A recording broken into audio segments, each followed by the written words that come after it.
Hello Savant fans! It's me, Savant 2.0. Welcome to a new review series that does not have a name yet. Still working on it. However, Savant has been a prominent figure in the EDM industry and was premiered on UKF twice as well as Dub Rebellion. And so I volunteer as our first Savant reviewer. First review, so please bear for my mistakes to come, and comment below on your opinion of the track, as well as feedback on video and commentary quality. Alexander has come back with Void, a new EDM album to be released this December. However, the efforts that have already been put into the now beloved project was halted and almost trashed when our musical hero incorrectly configured his drives, then plugged the computers off in the midst of the process, causing errors in reading the music files. Fortunately, coming back to his Los Angeles home from Norway, the drives were all fine and album composition resumed.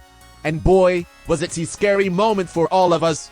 Nonetheless, we are not here to discuss the album, at least in this video, but instead about Monolith, the first track off the album. A presumably jazz-influenced glitch-hop track with a catchy 2-bar melody.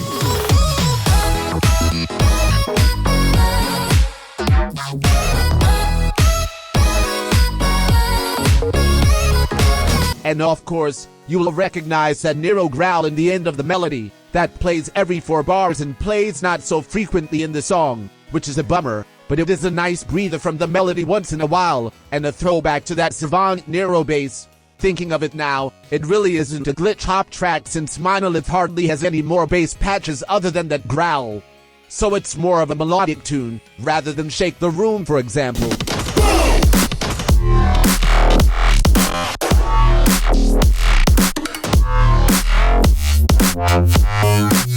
The voice sample, though, really shows the throwback to Jester in the song, Surprise, featuring Guy by the way. Especially that pitch vibrato of the voice starting in the middle of that 2-bar. Then in the second half of the drop, there is a layer of that vocal line pitched down an octave that is added. One minor thing that is unique though, is the extra transition bar that is different from the drop, in which the background synth becomes louder and stands out for that moment in time.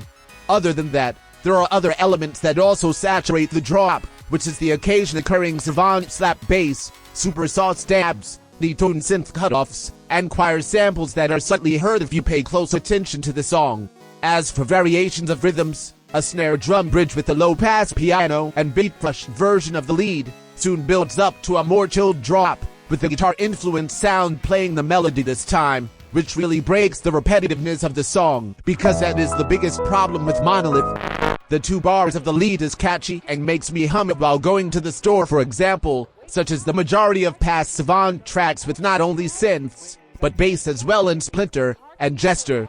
But that doesn't do a classic Veen banger completo justice.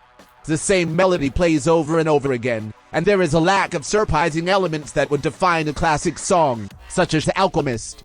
And this is in no way calling out Alex for laziness and proceeding to recycling those 2 bars, which one of those 2 attributes I just described are not true, because Veenter is not at all lazy, mostly due to the improved mastering over the years, like the revamped Jester album and Salvage EP Under the Day Crash. The repetition works right to some level, because it is a catchy riff accompanying those 4 to 5 euphoric chords in the first place. But that's still no excuse despite the great vocal sound designed to repeat throughout 85% of the track. Maybe stretch out the melody to 4 bars, or switch up the notes 2 more times. But this does not strike similarly to Surprise with Gaia, which has a dubstep breakdown and variation of the melody. With that in mind, Monolith is still a great euphoric glitch hop track to start off the hype to Void, dropping in December. Audibly observing the sound design in this song, it really is a throwback to the more EDM-oriented style of Savant, and isn't supposed to be an all-out experiment, such as the unreleased Vex project which, in my opinion, should be continued because the man has built a large fan base from 2011 to 2017 that are quite acceptable of his diverse input of heavy bass music and unique chiptune sound. We are eagerly waiting for the second track from the album, possibly dropping next month. I do not know when, but we should definitely keep our eyes peeled for future teasers on Alexander's social medias in the coming weeks. Welcome back, Savant.